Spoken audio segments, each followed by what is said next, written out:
Oke, lagu ini tuh Kaiko banget.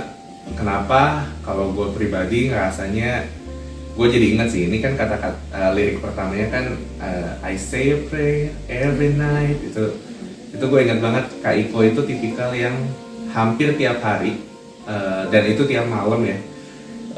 Dia selalu posting IG story yang isinya tuh kata-kata motivasi atau mungkin value yang dia dapetin hari itu tuh apa, ayat lah atau apa. Jadi aduh, itu tuh kayak ngegambarin banget. Pertama, dia ngegunain sosial medianya untuk sesuatu yang positif gitu ya, dan yang kedua nandain banget dia tuh tiap malam bener-bener kayak menutup hari itu tuh sama Tuhan gitu, bener-bener berserah penuh gitu sama Tuhan. Kehidupannya itu dia dedikasikan buat Tuhan, dia dekat sama Tuhan, dan juga dia ngandelin Roh Kudus banget. Kita bisa lihat itu dalam kehidupannya sehari-hari. Dan waktu itu sih kalau lu cerita juga ke gua, nah kalau Kak Iko tuh bener-bener ngandelin hidupnya tuh sama Roh Kudus banget, sama Tuhan banget. Jadi ya kita bisa lihat aja ya buah-buahnya Kak Iko gitu, bisa kita lihat sendiri. Kalau dari gua tuh selain jadi lagu ini menjadi ringtone andalan Dan jadi alarm. dan alarm ini adalah sebagai kayak apa namanya, kayak bukti gitu bahwa dari lagu ini kita bisa lihat, bisa disinkronkan dengan tindakan dia lakuin hal-hal baik gitu. Maksudnya hal baik tuh nggak hanya ke orang-orang yang dia kenal ya. Dengan kita bawain lagu I'm Gonna Be Ready, harapannya sih buat teman-teman yang denger juga bisa ingat lagi sama value yang Kak Iko udah contohin di kehidupannya. Lagu I Will dari The Beatles ini pertama kali kita nyanyikan dalam format choir saat pernikahan Kak Iko dan Kak Lulu di tahun 2007. Lagu ini dipilih langsung oleh Kak Iko untuk mengiringi prosesi Gratitude to Parents atau sungkeman. Buat saya pribadi, lagu ini sangat ikonik dengan foto dari mendiang Kak Iko dan Mama Vin yang saling sun hidung sambil menitikan air mata. Ditambah lirik chorusnya yang sangat meaningful. Love you forever and forever, love you with all my heart, love you whenever we're together, love you when we're apart. Menyatakan bahwa once we love, kasih itu tidak terbatas oleh ruang dan waktu. Saat itu mungkin Kak Iko mau menyampaikan itu kepada orang tuanya, mendiang Mama Vin dan Papa Daud. Tapi saat ini lagu itu memiliki arti yang berbeda. Lagu ini benar-benar mencerminkan Kak Iko dan hidupnya. Dia penuh kasih sayang gitu, nggak cuman dalam pekerjaan atau sama keluarga. Dia benar-benar kasih all out selalu ke anak Inside Out, ke orang-orang di sekitarnya, dan selalu memberi. Dan itu yang aku suka dari Kak Iko, dan benar-benar lagu ini menurut aku mencerminkan Kak Iko yang hidup dengan penuh kasih.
Love you whenever we're together. Love you when we're apart. And when at last I find you, your song will fill the air. Sing it loud so I can hear you. Make it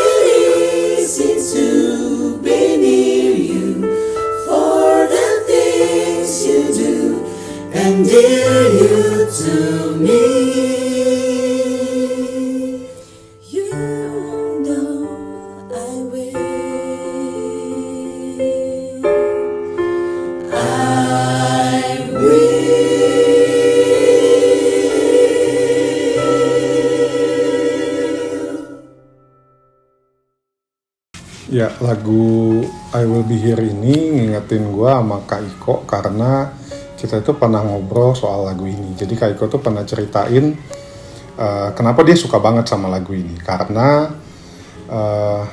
Kak Iko tuh kan orangnya suka banget explore background dari sebuah lagu. Dan dia bilang kalau lagu yang kelihatan romantis dari awal sampai akhir ini ternyata menyimpan kisah sedih. Jadi si Stephen Curtis Chapman-nya ini waktu awal dia menikah, itu nggak lama setelah itu kedua orang tuanya divorce, dia malah menghadapi kesedihan. Jadi itulah kenapa dia mencoba untuk meyakinkan ke pasangannya, ke istrinya saat itu bahwa kejadian yang sama tidak akan menimpa kita. Lagu ini tuh emang Kak Iko banget gitu. Jadi sosok lovable-nya, sosok yang penyayangnya, sosok yang selalu berusaha ada untuk kita semua, nggak cuma buat pasangannya gitu, tapi kita anak-anak Inside Out, anak-anak Glorify, semua yang menjadi anak-anak rohaninya, dia selalu berusaha untuk ada dalam situasi apapun, dalam kondisi apapun untuk bisa mendampingi mereka. Kak Iko itu kalau dari lagu ini ya, I Will Be Here itu, satu hal yang paling bisa gue teladani dari Kak Iko adalah positivity-nya. Apapun pokoknya dia selalu positif, selalu senyum. Kayak jarang banget kita lihat Kak Iko kayak cemberut atau sedih. Kayaknya kalau ada masalah apapun dia selalu positif gitu bawaannya, dia itu menular ke teman-teman semua gitu. Apalagi kan anak Inside Out selalu welcome. Iko menerima gue apa adanya dan mengajak gue masuk ke Inside Out itu berarti suatu keterbukaan yang luar biasa sih buat gue gitu ya. Dan belajar banyak dari Kak Iko gitu, melihat dari keseharian dia ya, dia tuh nggak ada bedanya sama di kita, sama di luaran gitu tuh sama aja gitu. Dia nunjukin kasih tuh nggak beda gitu sama banyak orang. Jadi ya spesial gitu. Nggak banyak orang yang gue temuin seperti ini.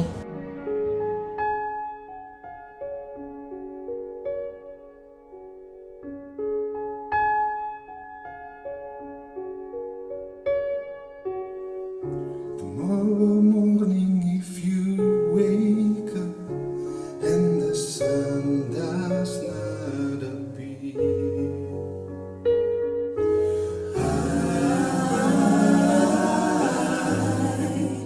I will be here.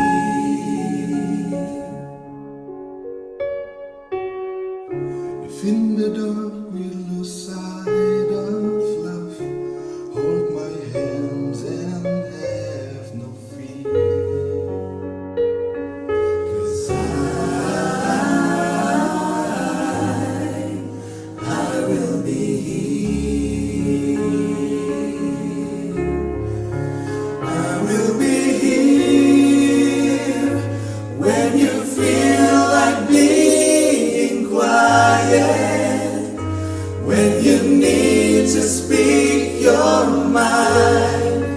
I will listen, I will be here when the laughter turns to crying, through the winning, losing and trying, we'll be together. 'Cause I will be here.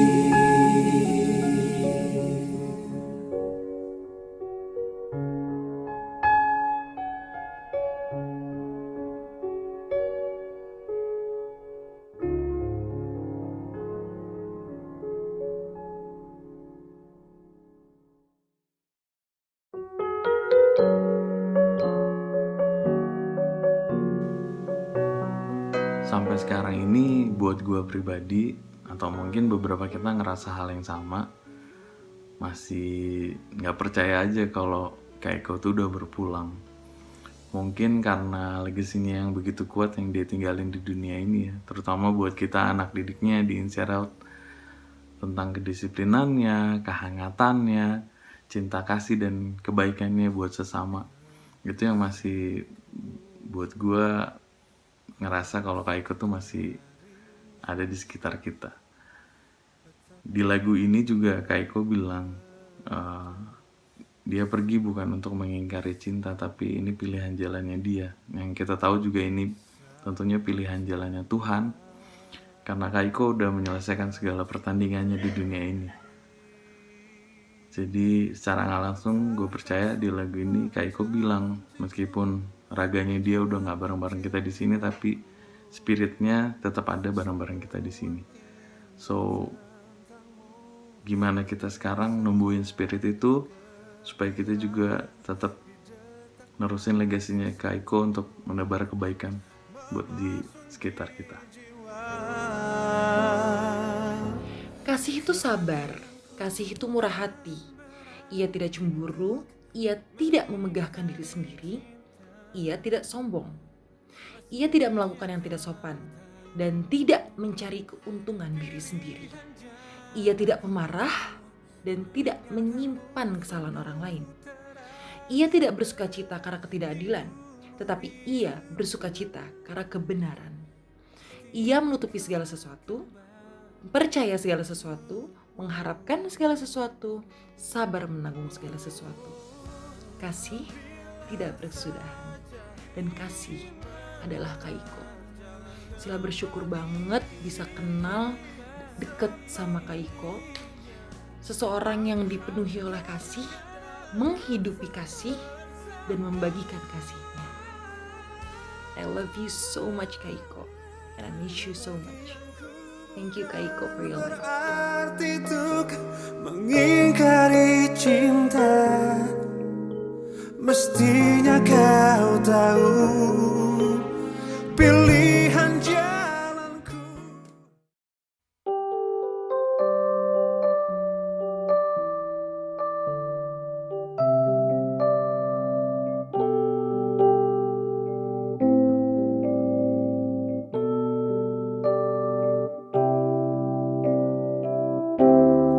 Kepergianku bukan berarti untuk mengingkari cinta, mestinya kau tahu pilihan jalanku.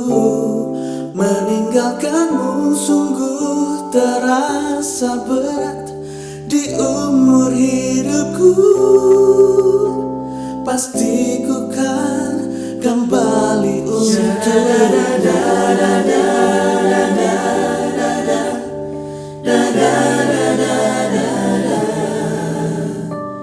mestinya kau tahu pilihan jalanku. Meninggalkanmu sungguh terasa berat di umur hidupku. Pasti ku kan kembali untukmu.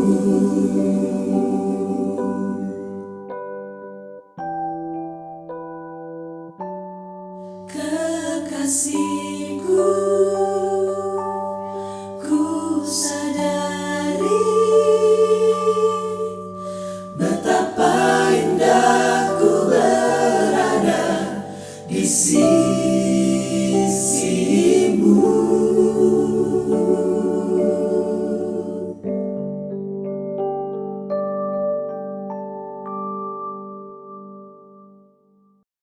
Semasa hidupnya mungkin tanpa Kak Iko sadarin, dia menaburkan banyak benih di hidup banyak orang yang Kak Iko jumpain. Jadi lagu ini tuh pertama kali mendengarkan lagu ini yang ditulis juga kebetulan oleh teman kita ya, dituliskan oleh Rizka, dinyanyikan oleh Gaby. Itu langsung berbicara bahwa walaupun raganya sudah nggak ada, tapi legasinya tetap ada. Iya, jadi waktu lagi dikirimin lagu itu ya dulu sama Gaby, Kak, ini lagu ini nih Kak Iko banget gitu. Waktu itu aku tuh masih dalam masa-masa kalut ya, nggak aku dengerin, oh ya makasih ya, thank you gitu, nggak aku dengerin nggak apa gitu. Habis satu hari aku tuh lagi pujian penyembahan dan dalam hatiku ada yang bilang, Roh Kudus bilang dengerin lagu itu. Akhirnya aku dengerin lagu itu. Begitu aku dengerin lagu itu, aku langsung nangis karena itu benar-benar message yang Roh Kudus sampaikan ke aku ketika aku mengantar Kak Kak Iko di rumah ini gitu ketika lagi bukan misa kebaktian ya. Di situ Roh Kudus bicara sama aku jelas bahwa ayo kita jangan sedih tapi kita harus cheer up karena Iko suamiku udah selesai dan mari kita merayakan hidupnya. Sudah banyak benih yang dia taburkan dan dia sudah menyelesaikan menabur benihnya gitu. Dan aku merasa lagu itu magicful banget sih. Itu magic banget, terbaik kalau misalnya kita tahu latar belakang dari lagu itu, bagaimana teman kita bisa membuat lagu itu latar belakangnya seperti apa, dan dia punya kenangan dari ayahnya juga yang berpulang di hari Natal gitu ya. Itu benar-benar lagu yang magicful dan bicara sama aku, dan aku harap bisa bicara untuk banyak orang juga ya. Benar. Dan kalau kita tahu ya, yang teman kita buat lagu ini prosesnya itu kan panjang ya. Mungkin bermula dari dia nggak mengerti, pasti awalnya dia sedih dulu ketika kehilangan orang tuanya, sama dengan kita kehilangan Kak Iko gitu kan. Mungkin kita nggak ngerti awalnya seperti apa, tapi di dalam prosesnya itu kita menemukan bahwa merayakan ini tuh suatu kebenaran yang membebaskan kita dari kesedihan juga gitu kan.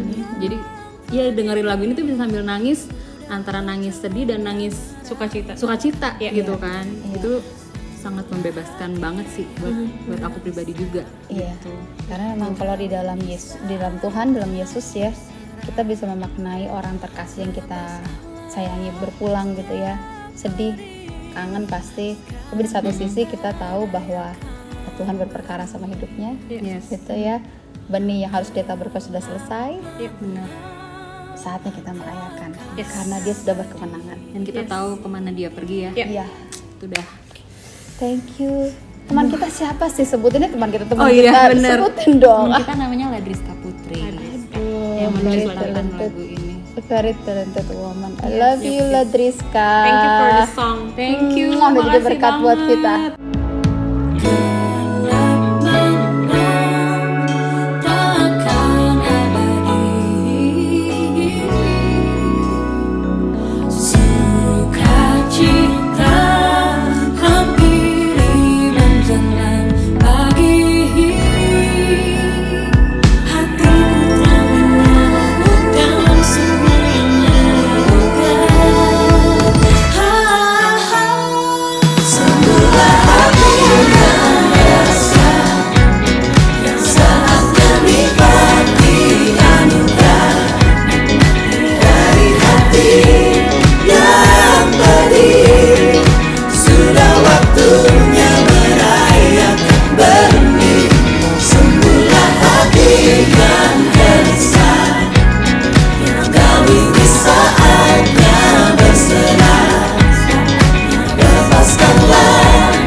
Really miss you, Kak Iko. I love you. Insa.